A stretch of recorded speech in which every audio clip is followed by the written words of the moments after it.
Antoine, on sort de la conférence Twitter 140 qui était quand même la toute première qui était organisée ici. Pas mal de gens vachement intéressants sur le plateau. J'ai une question peut-être un peu bizarre pour démarrer, mais est-ce que tu as toujours le moral au beau fixe ou est-ce qu'ils ont présenté un truc qui tue ton business ?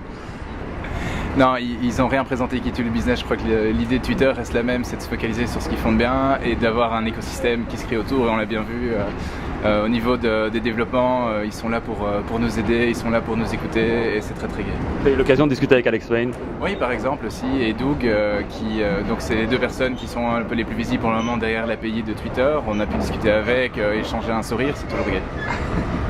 Toi Xavier, pareil, tu as fait des choses découvertes, des confirmations que tu es dans le bon dans ce que tu es en train de faire avec Twitter ? Oui, tout à fait. Je pense qu'ils ont aussi montré qu'il y avait différents styles d'applications, dont notamment essayer de retirer de l'information intéressante pour l'afficher sur des sites médias, par exemple. Donc voilà, j'ai pas le moral dans les chaussettes, pas du tout, au contraire. Je pense que c'est intéressant et je pense aussi que l'aspect localisation, l'aspect de le faire sur un marché européen qui est différent, très différent, voilà, c'est très intéressant. Donc, par rapport au fait de rajouter du tri, c'est quelque chose que Microplaza propose. Là ici, typiquement dans ce que Jason Calacanis a pu sortir comme moyen de se faire $1 million ou $1 milliard, tu as retenu quoi de ce qu'il a pu raconter ? C'est un sale gamin, hein, Calacanis. J'ai retenu plus que ce que Jason a dit. Donc Jason, ce qui est...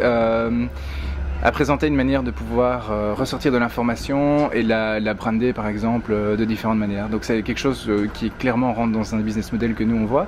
Ce que j'ai surtout entendu aussi, c'est que Twitter est très intéressé d'avoir des applications qui tournent autour de leurs données pour pouvoir justement faire ressortir l'information la plus pertinente pour les personnes, pouvoir rechercher le tweet ou l'URL ou l'information qui est partagée par les gens. Et ça aujourd'hui c'est très difficile avec le moteur de recherche qu'ils ont.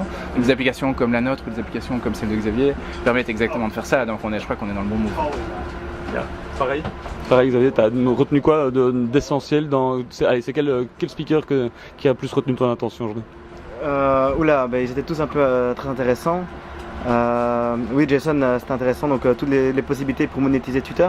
Je pense que ce qui est intéressant aussi de voir, c'est que Twitter n'est vraiment pas pressé de monétiser son service. Ils ont vraiment peur de faire des mouvements qui pourraient entraîner un Comme faire des shows de télé par exemple. Comme faire des shows télé par exemple.